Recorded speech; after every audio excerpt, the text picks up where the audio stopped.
Eu sei que muitas vezes as pessoas pensam assim que a gente... Nossa, mas falar dos outros e chegar a citar o nome assim, será que é certo? Irmão, não tem jeito de falar da verdade sem falar da mentira também.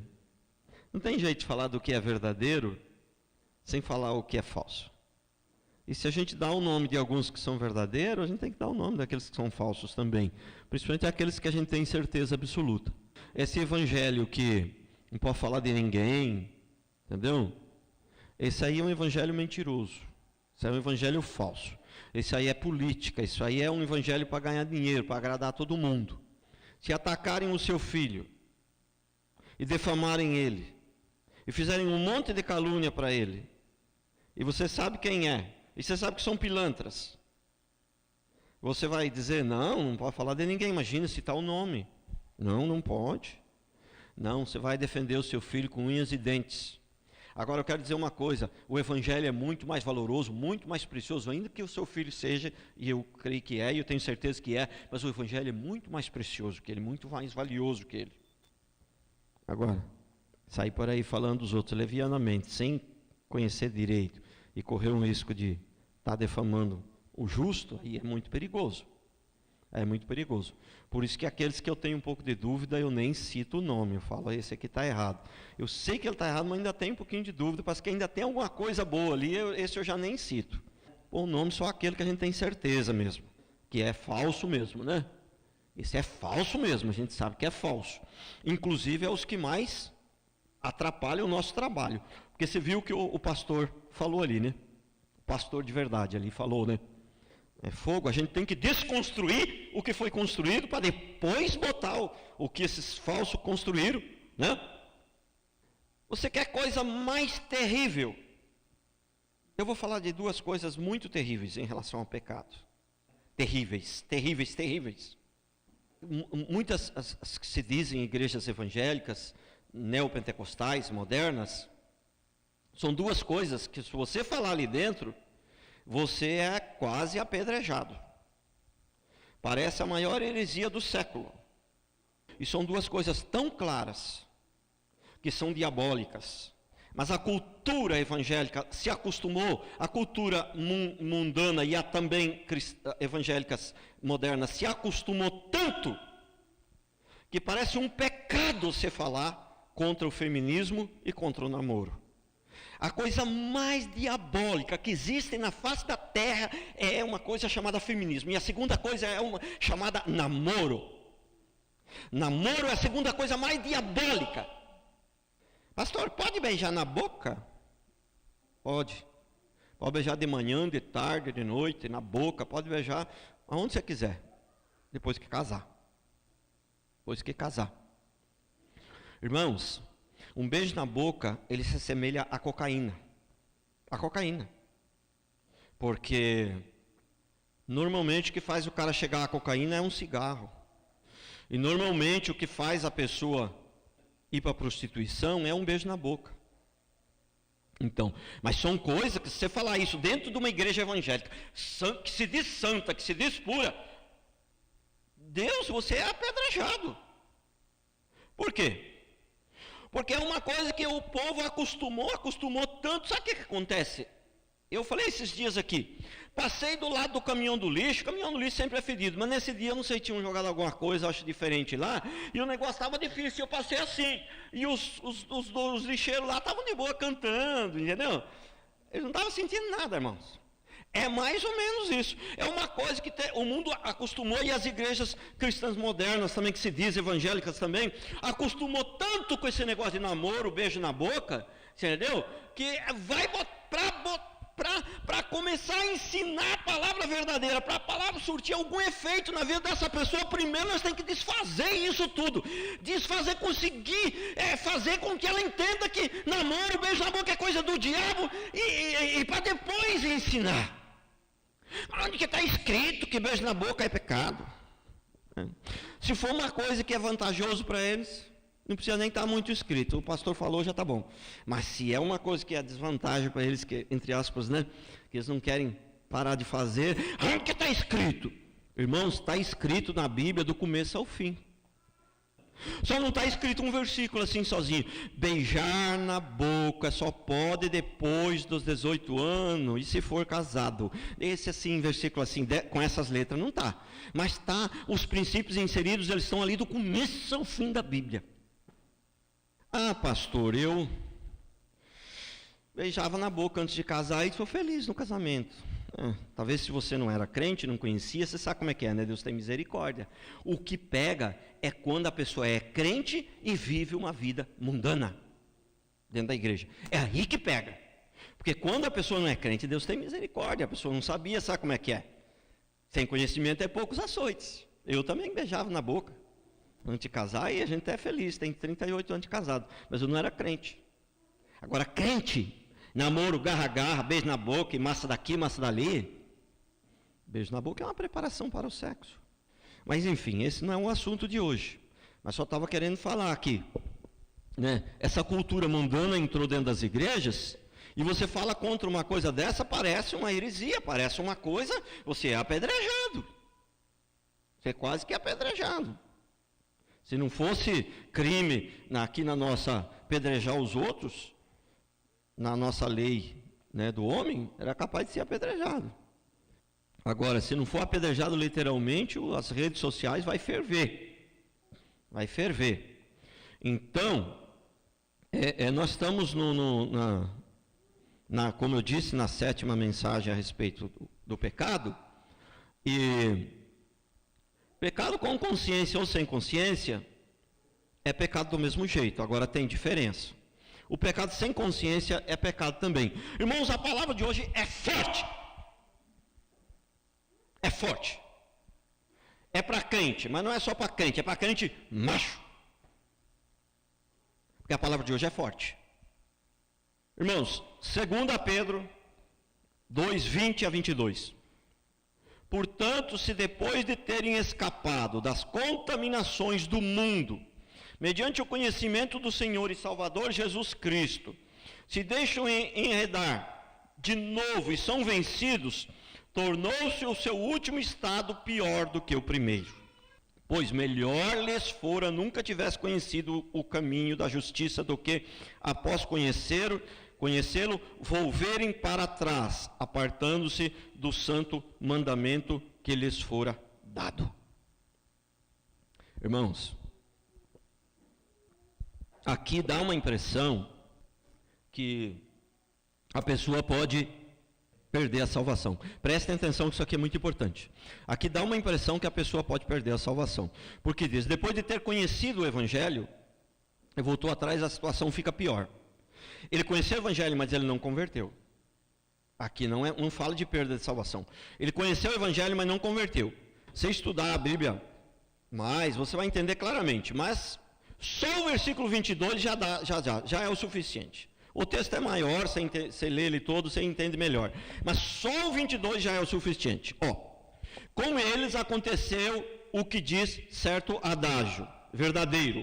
O cão voltou ao seu próprio vômito, e a porca lavada voltou a revolver-se no lamaçal.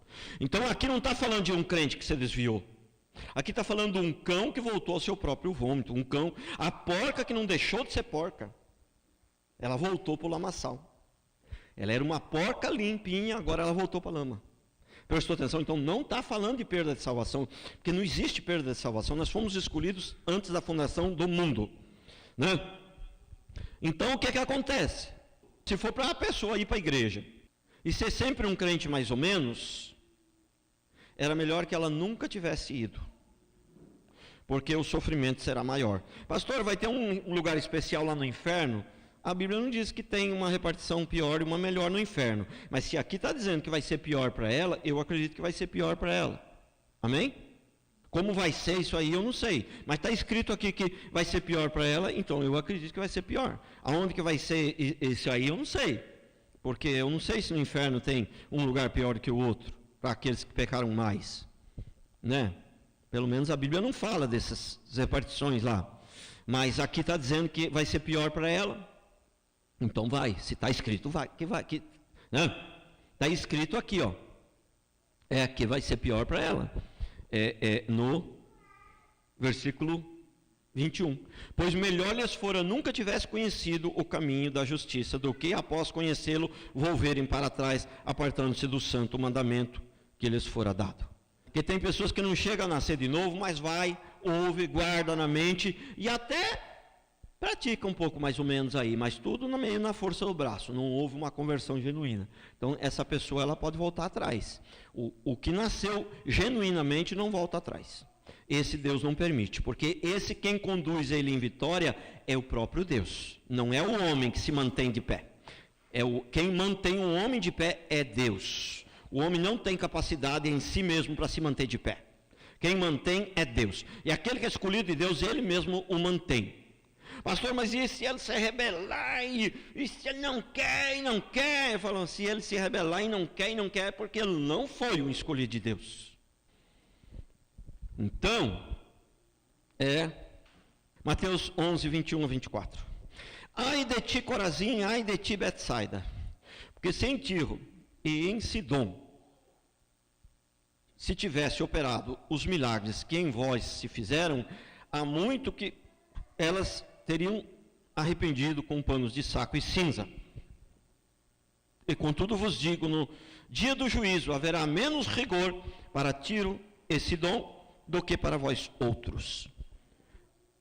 Tu, Cafarnaum, elevar-te-ás porventura até o céu, descerás até o inferno, porque se em Sodoma se tivesse operado os milagres que em ti se fizeram, teria ele permanecido até o dia de hoje. Digo-vos, porém, que menor rigor haverá no dia do juízo para com a terra de Sodoma do que para contigo.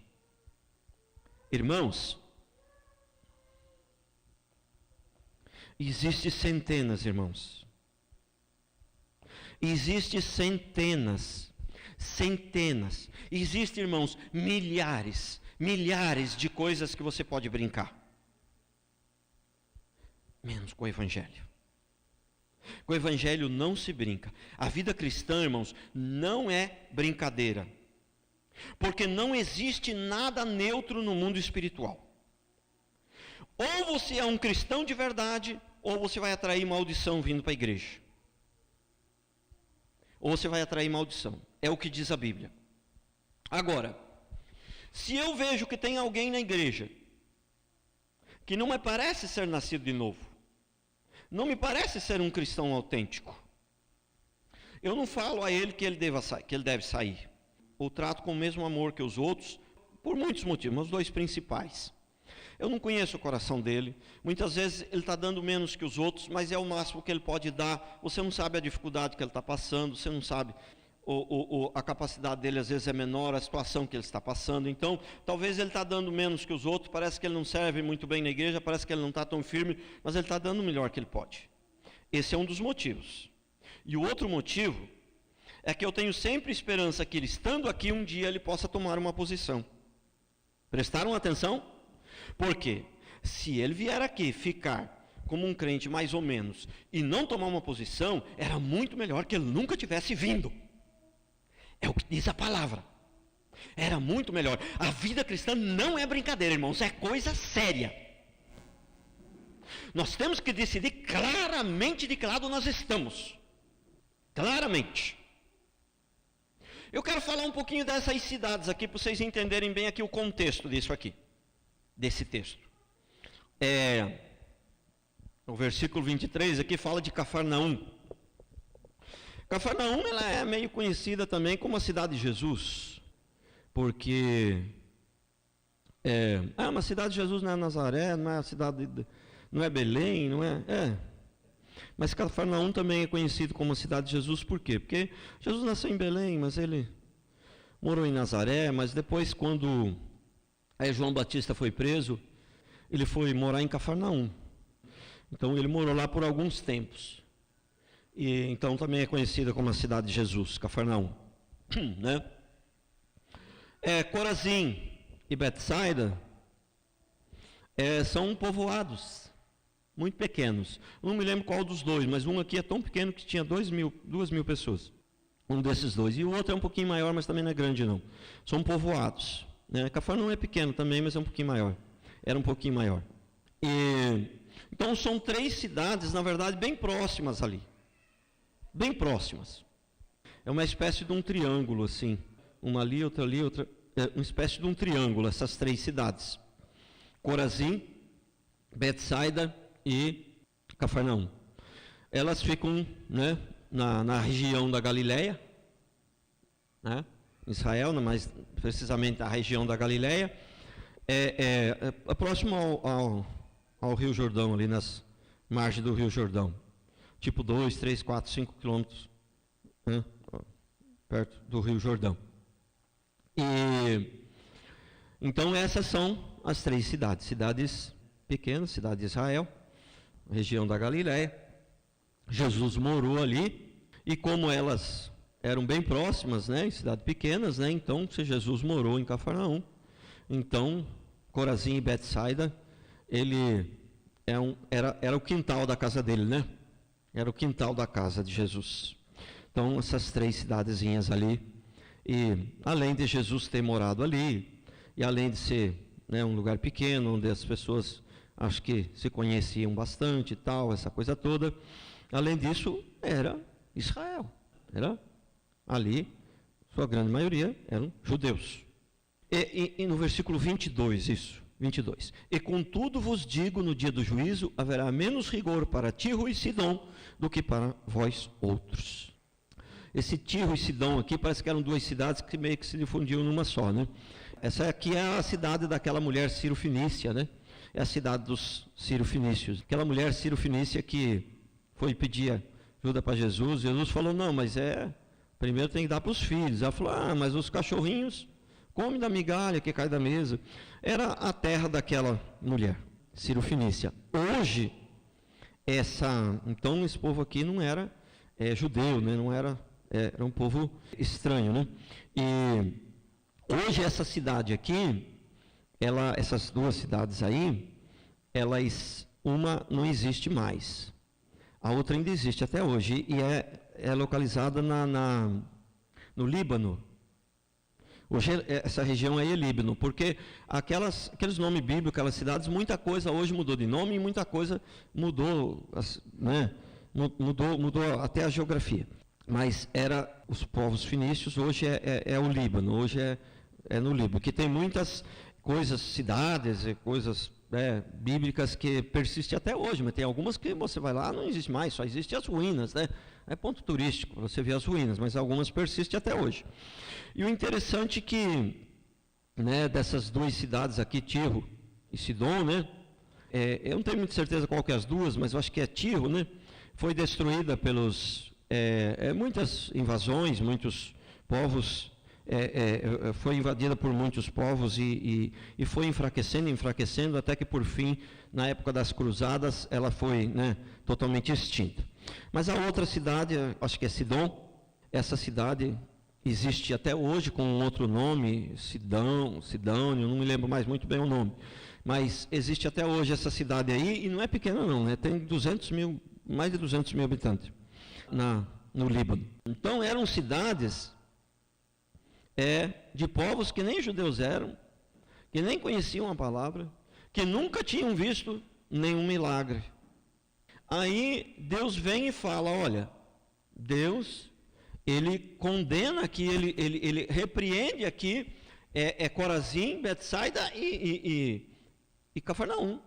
Ele repreende, olha, se em Ciro e em Sidom tivesse acontecido os milagres que aconteceu aqui, com vocês aqui, se eles tivessem visto o Senhor Jesus, aqui já sou eu que estou falando, se eles tivessem visto o Senhor Jesus andando em carne e osso, fazendo milagre, pregando a palavra, igual vocês viram, eles teriam se convertido.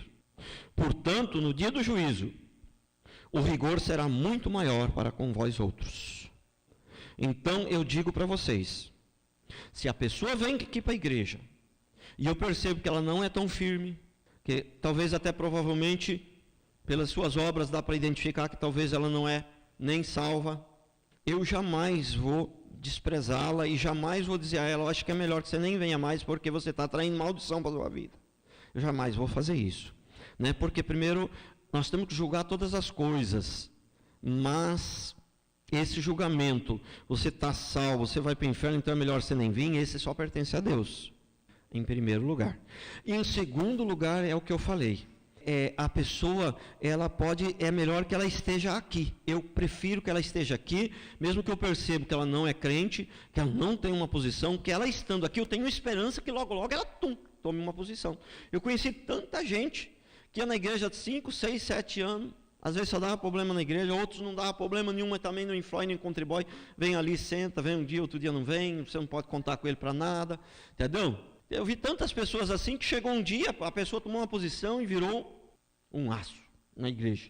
Então, por esses e outros motivos, aqui a minha função é ensinar e amar a todos, exceto se a pessoa estiver fazendo algo que prejudique a igreja. Aí muitas vezes é caso até de pedir para ela se retirar, mas aí é diferente. Aí não é uma questão de ser salvo, de ser firme, de não ser firme, aí é uma questão, diferente. O cara começa a namorar e vem aqui com a namorada aqui na igreja, entendeu? E começa a querer ficar beijando, agarrando ela aqui. Eu falei, não, aqui você não pode ficar, você vai ter que ir para outra igreja. Vai para a igreja onde o capeta está lá, porque aqui o capeta, nesse lugar aqui, não tem. Entendeu? Vai ficar atrapalhando a igreja aqui. A gente não pode permitir. Mas fora isso, minha função é amar e correr atrás daquela que está abandonada. Abandonada não, aquela que se desbandiou lá, como o Gustavo falou no começo. Então, mas irmãos, você vê como é tão sério que a igreja é lugar de bênção? Não. É sim, é verdade, ela é lugar de bênção, é verdade. Mas isso não é toda a verdade. A igreja é lugar de bênção, também de maldição. Pastor, onde o senhor viu isso? Aonde o senhor viu isso? Quando viram Jesus, falou assim, essa é a pedra para levantamento de alguns e para destruição de outros. Você viu? É para levantamento de alguns e para destruição de outros. Porque é o seguinte, eu creio que não existe maldição maior do que você passar uma vida inteira na igreja e não se converter de verdade. Não existe maldição maior. Eu creio que se tiver um lugar, como eu disse, se tiver uma sessão no inferno um pouco pior, quem vai ir para lá é aqueles que permaneceram na igreja ouvindo a palavra, sendo amados e não se converteram. E o coração foi tão duro que não se converteu. Porque o que diz a palavra? Eu estou tirando da minha cabeça o que eu estou falando? O que diz a palavra? Ai de ti, Corazim, ai de ti, Betsaida, e ai de ti, Cafarnaum. Porque melhor fora que não tivesse nem conhecido o Evangelho. Porque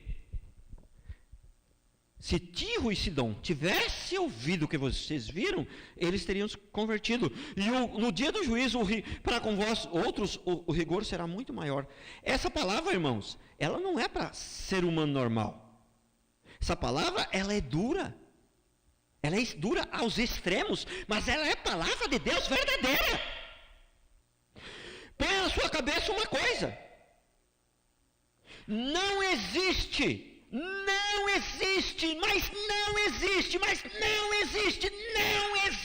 neutralidade no mundo espiritual. Se você está indo para um lugar e não está levando a bênção para casa, você estará levando a maldição. Se você colocar os seus pés dentro de uma igreja e não estiver sendo abençoado, você estará sendo amaldiçoado. Porque não existe, eu não amaldiçoo ninguém, mas não existe nada neutro no mundo espiritual.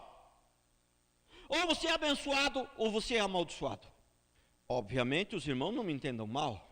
Eu não estou dizendo que a pessoa veio um dia na igreja, não converteu, só atrapalhou a igreja, só deu trabalho, não foi bênção nenhuma para a igreja, voltou para casa vazio do mesmo jeito, ela já vai ser amaldiçoada. Eu estou falando quem vive nessa prática, correto? Quem vive nesta prática. Por isso que eu estou falando. Tem gente que vai para a igreja 5, 6 anos e não é bênção na igreja, mas um dia toma uma posição e vira um grande homem de Deus, uma grande mulher de Deus. Então por isso que nós, como seres humanos, nós temos que perseverar. Nós temos que amar e ir até o fim, não interessa. É problemático, irmão? Não tem problema, nós vamos amar. Essa é a ordem de Deus. Você entendeu? Mas isso é uma verdade, nós temos que amar, não podemos desprezar ninguém. amar, mas temos que falar a verdade também, o que diz a Bíblia. Nem só de amor vive o homem. Amor sem conhecimento não serve para nada. Ainda que ele seja verdadeiro, não serve para nada. Se você ama, mas não sabe que o veneno de rato mata o seu filho, você vai, com todo o amor e carinho, você vai dar o veneno de rato para ele. Prestou atenção? Amor é primordial, não pode faltar. Mas só o amor não serve para nada. Ainda que seja o amor verdadeiro. Mesmo que o amor seja verdadeiro, se não souber que o veneno de rato vai matar o seu filho, você vai dar veneno de rato com leite, com todinho para ele. Amor, fé e conhecimento têm que andar juntos. Só podemos ter vitória se tiver fé, amor e conhecimento. Sem fé não se vai a lugar nenhum, sem amor não se vai a lugar nenhum, sem conhecimento também não se vai a lugar nenhum. Amor, fé e conhecimento tem que fazer parte das nossas vidas. O conhecimento se busca, o amor se exercita e a fé clama a Deus para nos dar o dom da fé. Olha o que diz: ai de ti, Corazim, ai de ti, Betsaida, porque se em Tiro e em Sidom tivesse operado os milagres que em vós. Muitas vezes a pessoa pensa que porque está indo numa igreja, ela está por cima da carne seca. Irmãos, cuidado. Cuidado. Ai daquele que cair na mão do Deus vivo. Eu mato e eu faço viver. Eu firo e eu saro a ferida. O Senhor. E ninguém pode livrar alguém das minhas mãos. Porque eu sou o Senhor. Ele diz. Ninguém pode livrar alguém das minhas mãos. Das mãos do diabo tem alguém que pode te livrar, mas das mãos de Deus não tem mais ninguém a mais maior que ele para te livrar. E todos nós vamos prestar conta um dia diante do nosso Deus e Senhor. Todos nós. Aleluias. Glória a Deus. Ai de ti, Corazim, ai de ti, Betsaida, porque se em Tiro e em Sidom se tivesse operado os milagres que em vós se fizeram, a muitos eles teriam aprendido com pano de saco e cinza. E contudo vos digo, no dia do juízo haverá menos rigor Tiro e Sidom do que para vós outros. Tu, Cafarnaum, elevar-te-ás porventura até o céu, descerás até o inferno, porque se em Sodoma se tivesse operado os milagres que em ti se fizeram, teria ele permanecido até o dia de hoje. Digo-vos, porém, que menos rigor haverá no dia do juízo para com a terra de Sodoma do que para contigo. Sodoma, vocês sabem o que é, né? Sodoma é aquela cidade que foi destruída, né? Pelo pecado, onde Ló foi parar, né? Foi armando suas tendas e foi parar em Sodoma. E aí Abraão teve que ir lá para tirar ele de lá. A mulher virou uma estátua de sal. Glória a Deus. Irmãos, é lógico que você sabe, né? A mulher pobre, Jesus estava do lado do gasofilácio e ela jogou 2 moedinhas ali. E Jesus então falou que aquela ali tinha dado mais do que todos. Então é onde eu acabei de falar. De repente, sabe, o Anderson, a Mailine vem de manhã e de noite. Tá bom. Às vezes você não vem de manhã e de noite, nem precisa, né? Eles vêm porque vai ser o pastor e tal, né? Mas nem precisa ser vindo de manhã, não precisa vir de noite. O culto, na verdade, de manhã e de noite. De manhã e de noite é para quem pode vir de manhã, vem de manhã. Quem não pode vir de manhã, vem de noite. Eles vêm os dois porque me ajuda aqui e tal. Mas, então, o que acontece? Não tem filhos, está aí, jovem, saúde de ferro. Então, mas às vezes tem gente que está com uma criança pequena, às vezes está muito bem, tem outra que não está muito bem de saúde, tem outra que está para dar luz, tem um outro lá que o trabalho dele traz bastante dificuldade, e às vezes ele não é tão frequente, mas ele está dando o melhor que ele pode. É isso que Deus avalia, não é a quantidade. Você não interessa quanto você vem, se você vem um dia, 2 na igreja, 3 cultos, você vai no PG, se não vai, né? Quer dizer, interessa, mas estou falando, o mais importante você está dando o máximo seu, porque às vezes pode ter gente que dá menos que você, mas ele está dando o seu máximo. E você dá mais que ele, mas você ainda não está dando o seu máximo. Você pode dar mais ainda. Prestou atenção? Então não é, por isso que esse negócio de julgar, a gente deve julgar, a Bíblia está repleta, eu ministrei aqui, está repleta de mensagens dizendo que a gente deve julgar, mas tem que ter cuidado com esse negócio de julgar também. É algo bem cuidadoso, tem que ser bem espiritual para julgar. Você tem que estar bem em oração para julgar as coisas, porque senão você vai banhar nada. Porque é o que a Bíblia condena lá, você está com uma trave no olho e quer tirar o cisco do olho do outro. Então, porque Deus não olha da maneira que nós olhamos. A gente olha assim, quem que vem todo dia aqui? Sexta, sábado, domingo, e quem vem na sexta no culto, no domingo também, vai no PG, ainda vem nas reuniões extra, ainda vai na festa caipira, ainda vai não sei na onde. A gente olha mais ou menos isso, mas Deus não olha muito isso não. Ele olha, obviamente, isso também, mas, né? Mas você deu o máximo. Você não foi porque não deu mesmo para ir? Ou você estava com uma certa preguiça? O neném deu um espirro e ele fala, não vou que senão a criança vai ficar gripada. Entendeu? Você deu graças a Deus para ele dar um espirro, que aí eu falo, não, agora eu não vou, senão ele vai ficar gripado. Mas você deu graças a Deus para ele dar um espirro. Aí já é complicado, né? Entendeu? Então, irmão, é você e Deus. De Deus não se zomba. Você pode enganar quem você quiser, mas Deus você não vai conseguir enganar. No grande dia, tudo isso, se a gente não se arrepender e não buscar Deus, tudo isso vai ser exposto diante do sol, cosmo, do planeta, do inferno, do céu, de tudo. Vai ser exposto. E a vergonha vai ser grande se a gente não se arrepender. 25. Dependendo da situação, irmãos, a omissão, dependendo da situação, também é pecado.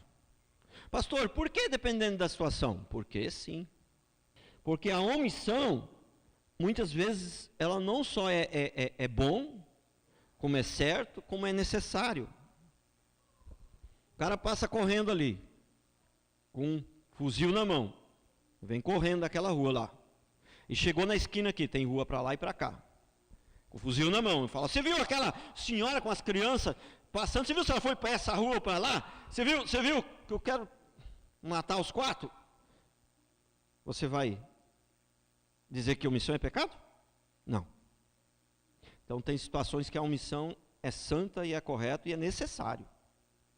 Agora tem situações que a omissão é sábia, só.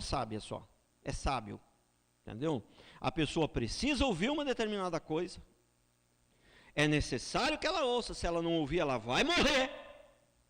Mas eu vou me omitir por hora, neste momento, porque este contexto, este momento não é apropriado para falar. Mas depois, na hora certa, eu falo. Então, a omissão, não podemos generalizar, ela não é errado. Às vezes você ficar calado, uma coisa que era para falar, você fica calado. Irmão, se a gente for metendo a boca, tudo que a gente acha certo, a gente sair metendo a boca, irmão, você vai arrumar um monte de inimigo, tudo à toa, não vai adiantar nada. Certo? Não, eu sou sincero mesmo. Eu não posso me omitir. O cara está fumando aqui, eu falar para ele, se você não parar de fumar, você vai morrer de câncer e vai para o inferno. E o cara olha para mim e fala assim, mas um tampinha desse jeito vim falar comigo, se for homem, for grande principalmente, um tampinha desse jeito vim falar comigo desse jeito, quer que se ele me dá uma surra, eu apanho, ele não vai converter e não vai adiantar de nada. Correto? Então nós temos que ficar esperto com esse negócio da omissão. Então a omissão, você se omitir, você se calar, muitas vezes é sábio. Mas dependendo da situação, a omissão é terrível. É pecado terrível. E uma das coisas que você não pode se calar, qual que é a coisa que você não pode se omitir? Jamais. Qual que é? Que você não pode se omitir? Que é pecado se omitir? Qual que é a principal? O cão late quando seu dono é atacado. Se estiverem atacando o evangelho do Senhor Jesus, eu seria um covarde se me calasse. Qual que é um dos principais momentos que você não pode se omitir de maneira nenhuma? Quando estão defamando o evangelho. Esse pastor que pregou aí, que é um pastor de verdade, eu não sei se ele é muito santo, se ele não é muito santo. Eu sei que ele é um pastor de verdade, ele não é um picareta, só isso que eu sei. Porque o resto eu não sei, porque eu não convivo com ele. Só sei que ele é um pastor de verdade, ele não é um picareta. Deve ter os defeitos dele lá, como eu tenho, como tal, mas o ministério dele, ele fala em defesa do evangelho. Em defesa. Porque profanaram o evangelho, difamaram o evangelho. Então, a verdadeira pregação, ela é uma defesa do evangelho, nós estamos defendendo o evangelho. É igual se inventarem um monte de calúnia para o seu filho. Você vai falar contra. Não, meu filho não é assim. Falaram que ele é isso, mas não é verdade. Falaram que o meu filho é homossexual, mas não é verdade. Foi calúnia, eles mentiram. Falaram que ele é bandido, que ele é ladrão, que ele assaltou o banco, mas não é verdade. Falaram que ele matou alguém lá no correio, não matou ninguém. Não, é mentira. Esse povo inventou que ele matou. Ele é um menino de Deus, ele é santo, meu filho. Não é assim que você faria com o seu filho? Você falasse do seu filho, o evangelho é a mesma coisa. Não, é mentira, aquela palavra que estão falando lá, aquela teologia da prosperidade que estão falando lá, ela é mentira, ela vai enganar vocês. É assim que se fala do evangelho. Pregar a verdade sem apontar os erros, sem mostrar os erros muitas vezes, você está pregando parte da verdade, você não está pregando a verdade toda. Se você prega só uma parte da verdade, você está enganando o povo. E o que acontece? Aquela coisinha que você aprendeu quando você tinha 2 anos, que você nem se lembra ainda, mas você já aprendeu com 2. Com 5, 6, até você se lembra. Você aprendeu lá nos seus pais, tudo. E os seus pais ensinaram a você que era lindo. E você aprendeu desde pequenininho, e continuou fazendo até hoje, com 40 anos de idade, 50 anos de idade, você continua fazendo o que você aprendeu lá. Para convencer você de que aquilo está errado, você largar aquilo, irmão, não vai ser de um dia para o outro, não. Você vai levar anos. Senta aqui que eu vou falar para você. Você aprendeu lá quando você era pequenininho, mas está tudo errado. Daqui a meia hora eu quero que você vá ali e faça tudo certinho. É assim que funciona? Difícil. E o que está acontecendo é o seguinte: nós estamos diante de uma apostasia generalizada. Apostasia, sabe o que é apostasia? É o fim dos tempos. Apostasia não é o povo do mundo fazendo coisa errada. A apostasia é a igreja fazendo a coisa errada. É o mundo entrando dentro da igreja. A apostasia é o mundo entrando dentro da igreja. Entendeu? E é a apostasia total. Se você chega numa igreja e fala que não pode namorar, que é pecado, que é errado, que não pode ficar se agarrando, que não pode ficar beijando na boca, que namoro é só depois de 18 anos, que namoro nem existe, mas a corte é depois de 18 anos. Irmão, você é apedrejado, então o que está acontecendo? Se isso não for apostasia, o que é então? Uma coisa que para mim é tão claro que está errado, é tão óbvio, é tão nítido, meu Deus. A pessoa com 15, 16 anos está namorando, e garra, e beijo daqui, beijo dali. Isso é tão nítido que é errado. Mas é a coisa mais nítida que existe na face da terra, que não é só errado, é um absurdo. E você fala isso dentro de uma igreja moderna, eles querem te apedrejar. O que é isso se não for apostasia total? Apostasia total. Nós estamos no final dos tempos, irmãos. Estamos no final dos tempos. Tem alguns textos na Bíblia aqui. Vamos ler esse aqui, 2 João. Eu já li esse texto aqui, mas vamos ler de novo, que no nosso contexto aqui ele é bem apropriado. 2 João 1, 9 e 11. Na verdade, esse 2 João aqui só tem o 1 mesmo, só tem um capítulo.